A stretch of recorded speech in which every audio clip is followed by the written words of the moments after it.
If you do fight, what weight would it be at? 195. Oh, wow. So he would go all the way from 40 to 95? Yeah, I mean, it would be an exhibition. Tank Davis or Jake Paul. So, immediately, yeah, the normal layman would say, oh, Tank Davis is better. But better at what? Jake Paul is unequivocally the most successful fighter in history 4 years in. No one comes close. No one. Intro, cinematic style. Two names. Two completely different paths. But one explosive matchup. Jake Paul, the social media sensation turned boxer, just defeated Julio Cesar Chavez Jr. Gervonta. Tank Davis, one of the sport's most powerful lightweights, is now rumored to be facing Jake in an exhibition bout. According to Jake, it's almost finalized. If you do fight, what weight would it be at?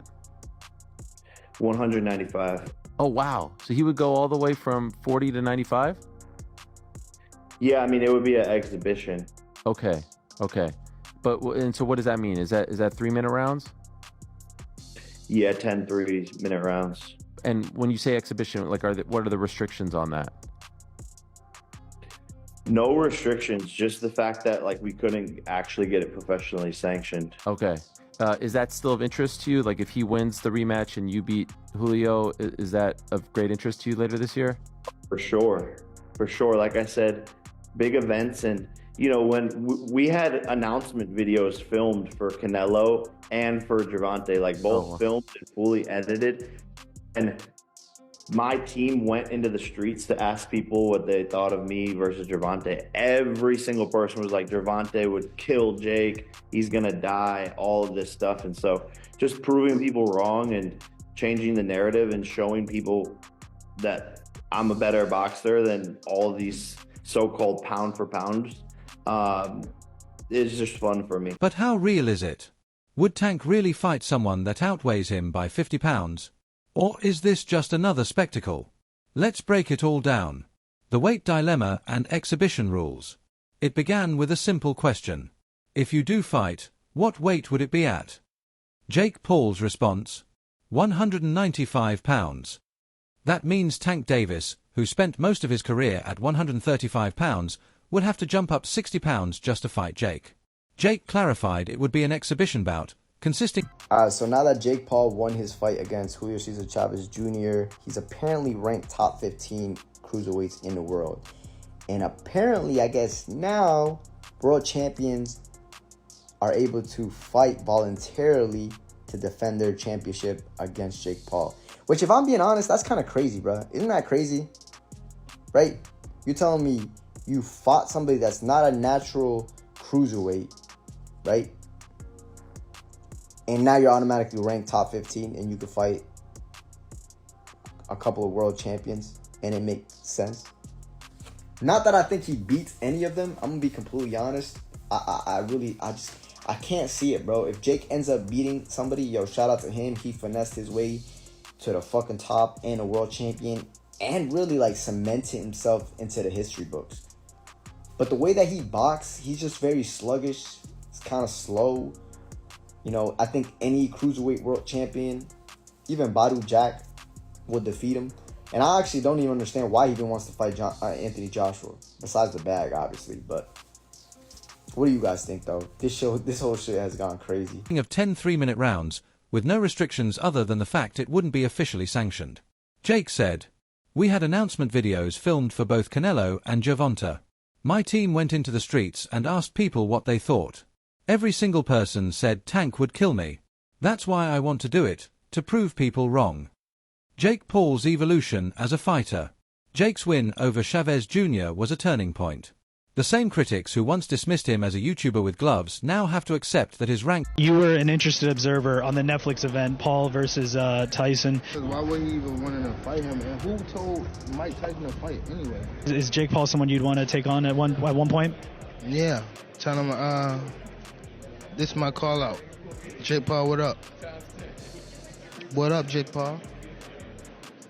Yeah, I mean, I'll be down. Let's run it. Like, I'll be super down. I don't know if Gervonta needs Jake Paul. Let's be clear, right? Is there a height limit in boxing? ranked in the top 15 among cruiserweights. That ranking opens new doors. Jake Paul is now eligible to challenge real champions. He finessed his way to the top, one analyst said. His technique is unorthodox and sometimes sluggish, but he gets results. Even boxing legend Shane mostly praised Jake's performance. Jake moved well, threw smart punches, and did what he had to do, mostly said. Julio didn't do anything until the later rounds. Jake looked good. Gervonta Davis, untested greatness. Despite his popularity and knockout power, Tank Davis isn't ranked in fantastic event. Anyone who don't think it's a fantastic event is jealous. Who's better, at Tank Davis or Jake Paul? So, immediately, yeah, the normal layman would say, oh, Tank Davis is better. But better at what? Is he better at selling tickets? Is he better at selling stadiums out? Is he better at creating controversy? Is he better at getting followed on Instagram? Is he better at putting more eyeballs on the boxing? Is he better than him at that? The answer would be no. But is he better at him in a fight? It has to be really, you have to break it down. You know what I mean? Most top 10 pound-for-pound lists. Many believe he hasn't challenged himself enough. He's often criticized for avoiding fights against top-tier opponents like Shakur Stevenson, Devin Haney, or Teofimo Lopez. Critics argue that he's not a true prize fighter. If Tank were really chasing legacy or the biggest money fights, he would have taken on tougher names by now. But he hasn't. So let's stop pretending, one commentator said. Would the fight be legit? Jake Paul insists the exhibition bout would happen after. Jake Paul is unequivocally the most successful fighter in history 4 years in. No one comes close. No one. You couldn't list one that comes close, including Brock Lesnar if you include his WWE career. 4 years in terms of what he's done in terms of box office, pay-per-view, impact, helping other boxers, because he had platform, he had awareness, and he's got the focus and discipline to drive with it. To Tank's rematch with Lamont Roach, a fight Jake calls unfinished business. That rematch is expected to outperform the 260,000 pay-per-view buys of the first bout. Once Tank clears that hurdle, Jake says he's ready. If he wins the rematch, we're running it back. It was almost locked in, Jake said. Still, the size gap looms large. Jake walks around at 190 to 200 pounds. Tank hasn't fought above 140. So a Tank Davis versus Jake Paul exhibition match was going to take place after the Lamont Roach fight, until Tank drew with Roach, leading to a rematch. Now, I'm going to say the unpopular opinion here, but the size difference would have been way too much. I mean, even if Tank brought Jake down to 190 or 200 pounds, he would have still been way too big. I mean, no matter how good a lightweight is, they would have almost no chance against a cruiserweight or heavyweight ranked top 200 in his division. And I'm sure people are going to bring up Floyd Mayweather versus Logan Paul, but Logan is just not a good boxer relative to Jake. You know, Jake's been training for a couple years, he's had over 10 pro fights, and Mayweather was also junior middleweight in this fight, not in lightweight like Tank. But that being said, I'm glad Tank and Jake isn't happening. You know, it would have been a fun spectacle, but I'm not the biggest fan of the exhibition stuff. And instead now Tank and Roach will be rematching in June. You know, the first fight did a little over 260,000 pay-per-view buys, which isn't bad in this market. Roach absolutely deserves a second fight, so I do think the rematch will do far more numbers. And as for Jake, I want to see him fight big-name boxers around his weight class. You know, the Tommy Fury rematch, for example, he's undefeated. The first fight did a little over 800,000 pay-per-view buys. He's around the same age range, so that's the fight I want to see, not the exhibitions. But let me know what you guys think. This wouldn't be a Floyd versus Logan repeat. Jake's skills and size make this matchup more dangerous. Tyson Fury's take. Tyson Fury, never one to stay silent, offered his perspective. People say Tank is better. But better at what? Selling tickets? Generating hype? Getting followers? Jake Paul beats him at all of that, Fury said. Fury's point was clear. Boxing is more than just skill now. It's about the... I've been told y'all Gervonta Tank Davis isn't a prize fighter. I know a lot of you guys say, well, he doesn't fight for belts. He doesn't fight for legacy. He fights for money. He's a prize fighter, Jerry. And I'm going to assume a prize fighter is a guy who is solely making fights based off of cash reward. He'd rather fight a bum for $50 million than fight a guy who's experienced for $10 million. That is what a prize fighter would be.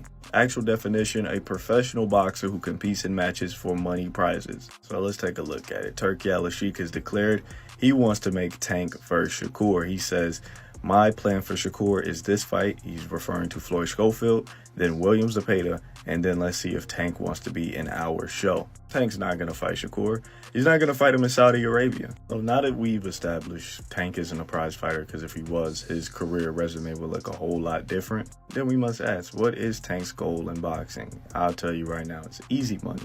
Tank is the type of guy, he'd rather fight, let's say, 4 Lamont Roaches for $20 million than fight 1 Shakur Stevenson for $80 million, which is fine. But I'm tired of people saying, oh, he's a prize fighter. That's why he's not taking these fights. He's not a prize fighter. The biggest money fights is Haney, Ryan, Teo, Shakur, and Loma. He's not even going to take half of those fights. So please, guys, all my Tank fans, all my guys who claim Tank is a prize fighter, that's why he's not fighting for the belts, please stop it. This guy's not a legacy fighter. He's not a prize fighter. He's just a guy who enjoys easy paydays. And like I said, there's nothing wrong with that. Just stop misleading people with your comments. Business. And Jake Paul understands that business better than most.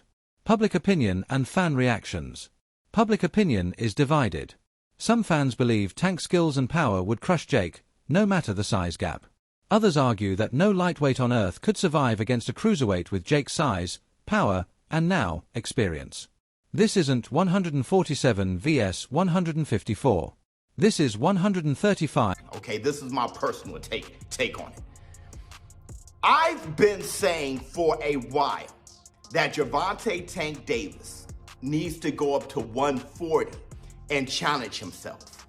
Now, a lot of the fanboys, you Gervonta Tank Davis fanboys, called me a hater for that because y'all just don't get it. And I don't really blame fanboys.